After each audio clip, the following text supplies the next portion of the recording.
จึมครึมเลยจึมครึมเลย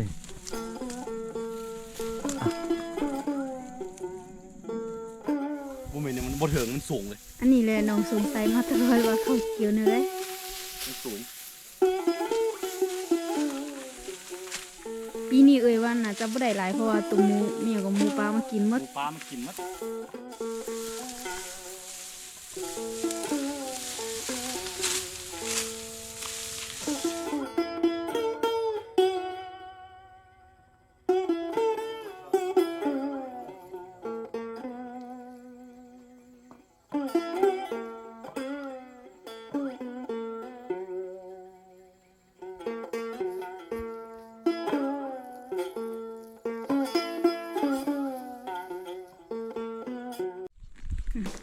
สบายดีทุกคนยินดีต้อนรับเข้าสู่ช่องอาคาน้อ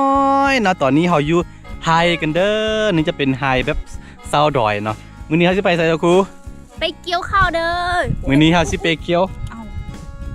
ข้าวดอยกันเด้อเนาะปีละครั้งคือที่จริงบ่แม่นเฮาบ่ได้เฮ็ดไฮหยังดอกแต่ว่าเอ้ยเพิ่นนะเขาเฮ็ดเนาะไอ้เคยเขาเฮ็ดแล้วก็เขาเกี่ยวบ่แล้วก็เลยว่ามาช่วยเขานี่บ่เคยเกี่ยวข้าวไฮจักเทื่อแม่นบ่บ่เคยเกี่ยวจ้าเทื่ออันนี้เป็นครั้งแรกเลยบ่ว่าเขาเกี่ยวจังได๋เฮานี่เกี่ยวทุกปีนี้ก็ได้มาอีกแล้วอันนี้ครั้งแรกในปีนี้เด้อพาสิไปพูนเนาะเดี๋ยวสิให้เบิ่งนี่เห็นบ่พูนเนาะตัวนั้นคือไฮของไอ้เขยคือหลายๆบอลเขาเกี่ยวแล้วมัดแล้วแต่ว่าอยู่พี่ยังไปว่าเฮ็ดซ่าหน่อยนึงก็เลยว่าซ่าไปเนาะนี่คือจุดนี้เขาเกี่ยวแล้วมัดแล้วก็กองเข้ามัดแล้วมากันนี่ก็มาน้ำ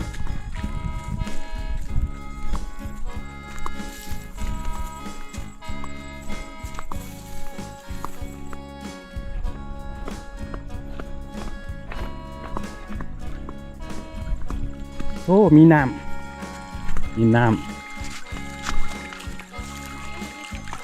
ฮะไม่ยังเก็บไหมว่าเป็นเรื่องของอันเอาครับ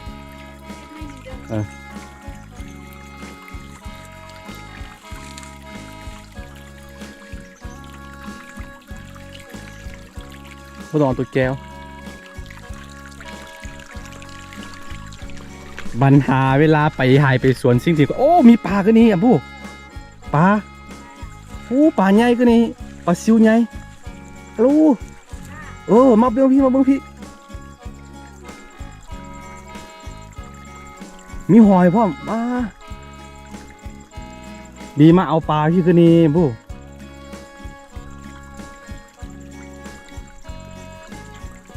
มีปลาทุกคนนี่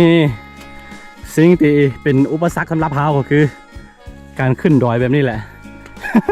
มันเมื่อยโอ้มีมะเพชรหลายกันนี่คุยมีเก็บกันนี่แดงหมดเลยเพชรล้นเพชรล้น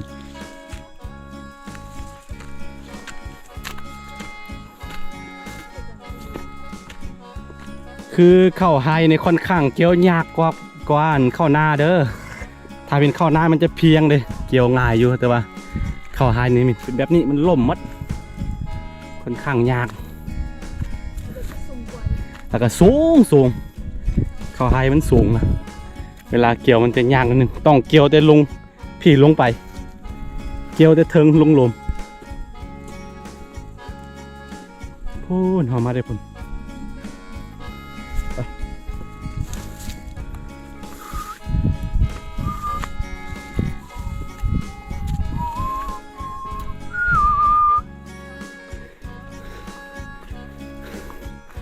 นี่คือมักงาเด้อ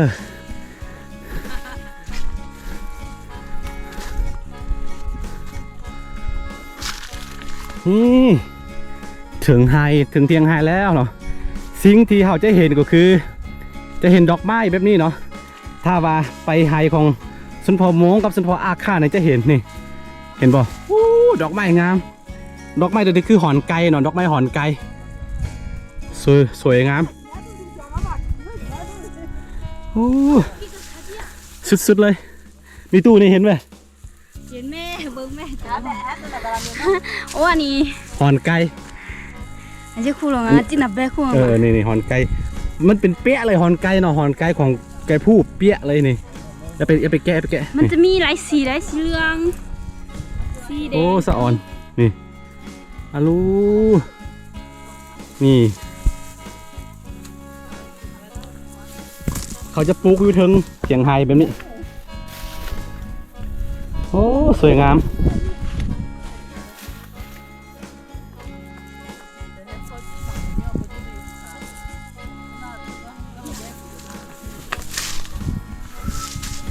เดี๋ยวตักมาเพชรไว้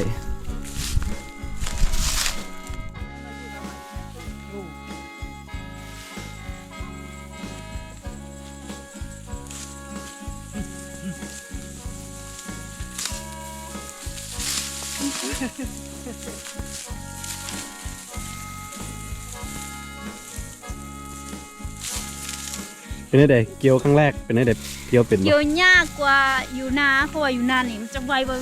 เลยได้ อยู่นามันจะเพียงกันเมื่อใช่ปะถ้าเป็นนั่นข้าวไฮแบบนี้มันจะอยู่เป็นดอยแบบนี้เลย มันอันนั้นเมื่อนาดูไหมลมแล้วนี่นะ อันนี้บนลมอันนี้นะถ้าว่าลมเนี่ยโอ้เกี่ยวยากสุดเฮ้ย เดี๋ยวเขาจะไปแล้วมึงนี่นะ มาพี่เฮ้ย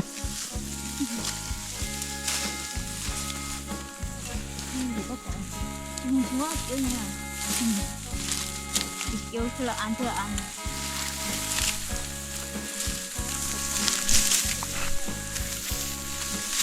อันนี้จะเป็นการเกี่ยวข้าวครั้งแรกของสกูข้าวไฮเนาะข้าวนาปกติก็เกี่ยวอยู่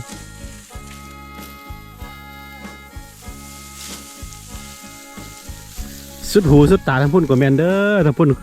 รู้สึกว่ากำลังกองข้าวอยู่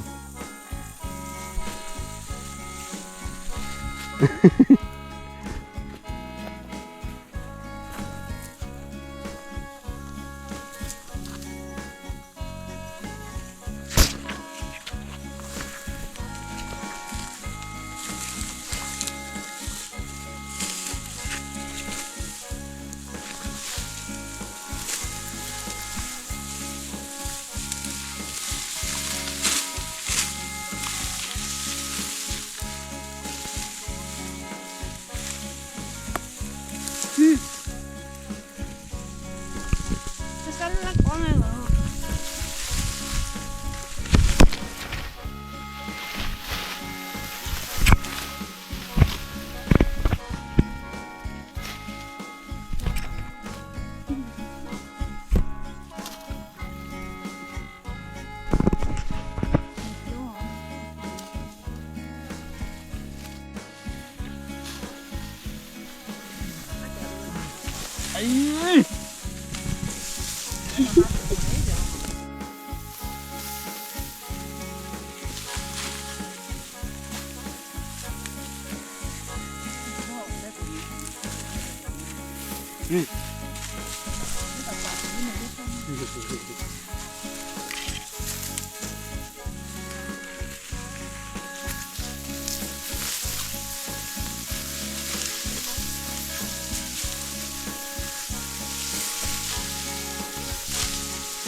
คือหลังจากที่แบบว่าเกี่ยวหมดแล้วครับก่อนสิกองเลยนะนี่ปีนี้บ่ได้เฮ็ดให้กว้างมันใดเขาครอบครัวเขาบ่ได้เฮ็ดมาปีแล้ววะคือตั้งแต่ออกมาพี่ก็ไปเฮ็ด2 เทื่อนี่แหละคือสิเว้าไปมันบ่คุ้มค่าเนาะจะครูเนาะเฮ็ดไทยนะเฮ็ดไทยหมดปีนี้ ได้เงินเท่าไหร่วะนุ่มมันหนักกว่าแม่เด้ปีกายเนี่ยเขาได้20 ล้านกีบเฮ็ดไทยเนาะ20 ล้านก็คือ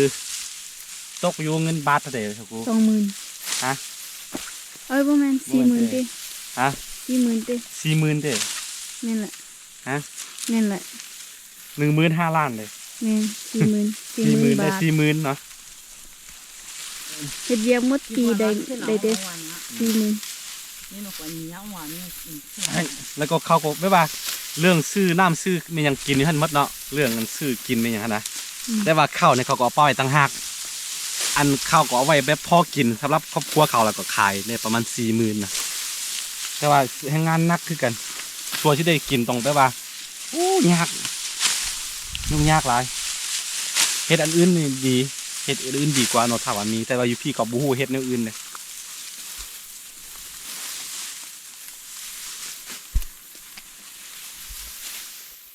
นี่เด้อนี่เด้อ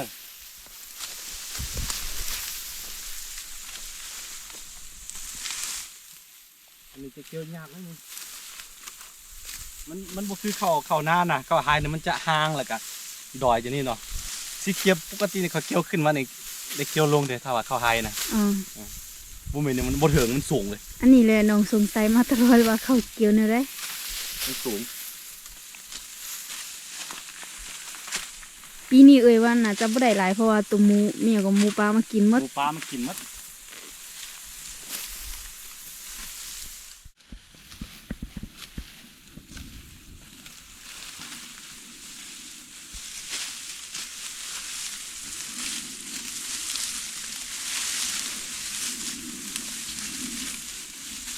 เอาปลดของกะละมาเนี่ย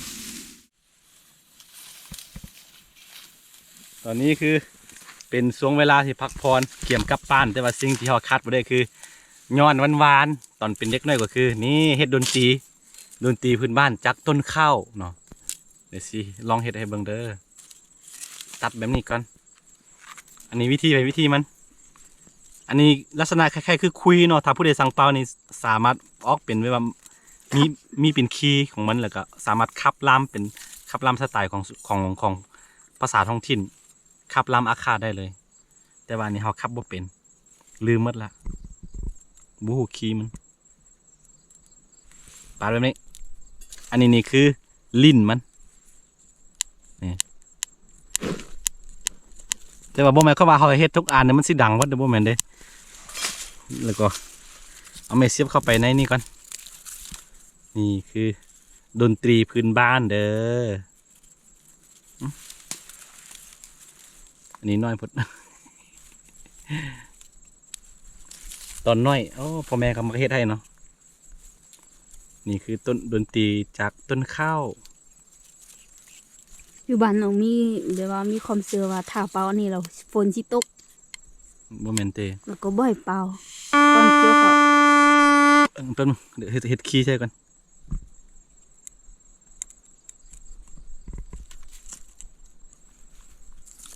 ก็เจาะหูประมาณ3หูเฮ็ดเป็นอันขี้ลิ้นเสียงอะนะเจาะแบบนี้โอ้ย1 2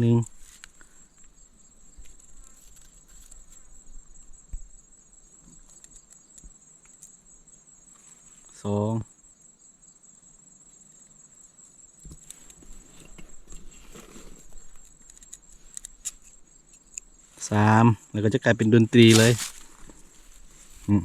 นี่ก็นั่นนี่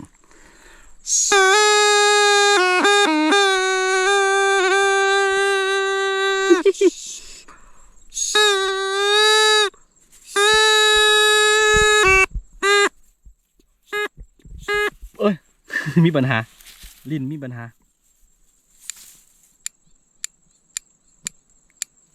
ประมาณนี้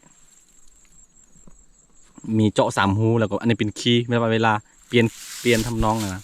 แต่ว่าค่อยเป่าบ่เป็น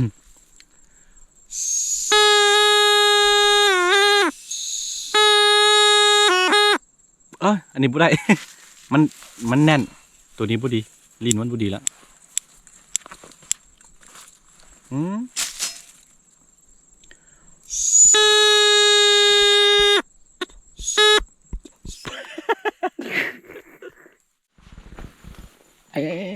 งาม ข่อยงาม บ่อดอกไม้ อ้าวนี่แหละ ดอกไม้ลาตรี ได้เวลากลับบ้านกันแล้วทุกคน5 โมงกว่าแล้วนี่วิถีชีวิตของเขาก็ประมาณนี้เนาะแต่ละมือเนาะสักครู่เนาะ แม่น นี่แหละช่วงนี้ก็เป็นช่วงที่เกี่ยวข้าวเกี่ยวน้ำจากนั้นก็ตีข้าวแล้วล่ะกะเป็นช่วงพักผ่อนมีเวลาพักผ่อนประมาณเท่าไหร่บ่า2 เดือนเนาะมีเวลาพักผ่อนประมาณ2 เดือนแล้วก็กลับไปเฮ็ดไร่ต่อก็คือไปทางไร่นั่นแหละนี่วงจรชีวิตของเขาก็อยู่นี่ไปมาคือเขาเฮ็ดไร่หมุนเวียนนะว่าไงคือตัวนี้อย่างที่ตัวนี้เนาะสมมุติว่าตัวนี้ถ้าบ่ปลูกอย่างพาราสินะปีนี้เฮ็ดไปหรอกทีมไว้ประมาณ 7-8 ปีแล้วจึงกลับมาเฮ็ดอีกนะ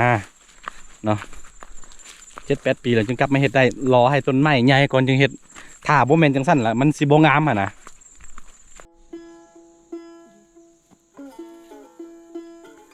บัดสิกลับเขาก็หาเพชรหามะเขือมะเขือกลับไปบ้าน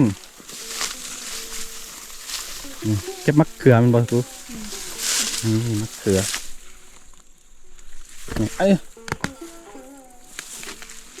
เขาจึงบ่ได้ไปหากินแบบว่าไม้นะต้องเกี่ยมไปพร้อมเลยเนาะแต่ละมือ แม่น เกี่ยมไปพร้อมตอนแรงนี่กับมือเศร้ามืออื่นเศร้าเด้แล้วก็มืออื่นเศร้าก็มาอีกแล้วกินขับเศร้าแล้วมาอีกแล้วก็มาหากินในสวนอีกวงจรชีวิต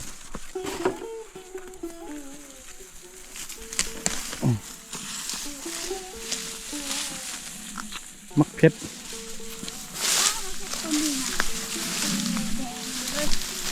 ขึ้มเลย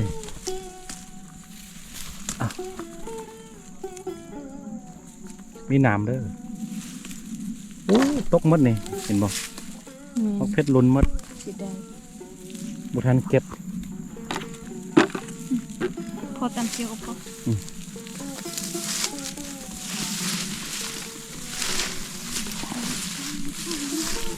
หลังจากที่ออกอยู่ดีส่วนอยู่ดีไอ้รอดบ่แม่ส่วนหลังจากที่ออกครูมาเป็นเกษตรเต็มตัวความรู้สึก สบายใจหลายเท่าเลยแบบว่าบ่กดดันนะเพราะว่าเขาอยู่ในกรอบแบบว่าสังคมที่หลายแล้วก็แบบกดดันตัวเองนะ แต่ว่าอยู่พี่ก็คือต้องทำใจอย่างหนึ่งคือเฮาบ่ได้มีไม่ว่าเงินเดือนตายตัวแม่นบ่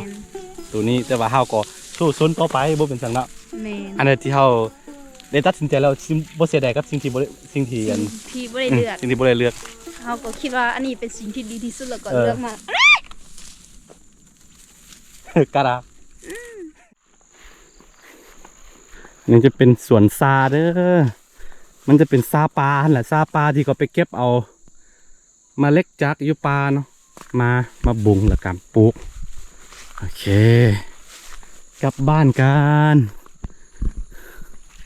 นี่คือวิถีชีวิตแบบว่าบ้านๆของชนเผ่าอาคาเนาะแต่ละมือแต่ละวันก็สิประมาณนี้วงจรชีวิตเนาะไปไฮไปสวนแล้วกลับมาประมาณนี้ โอเคถ้าใครมักเรื่องราวกันวิถีชีวิตแบบบ้านๆก็อย่าลืมเนาะกดไลค์กดติดตามซองอาคาน้อยไว้เนาะเวลาใครลงคลิปเราจะได้เห็นเนาะเจอกันในคลิปหน้าทุกคนสบายดี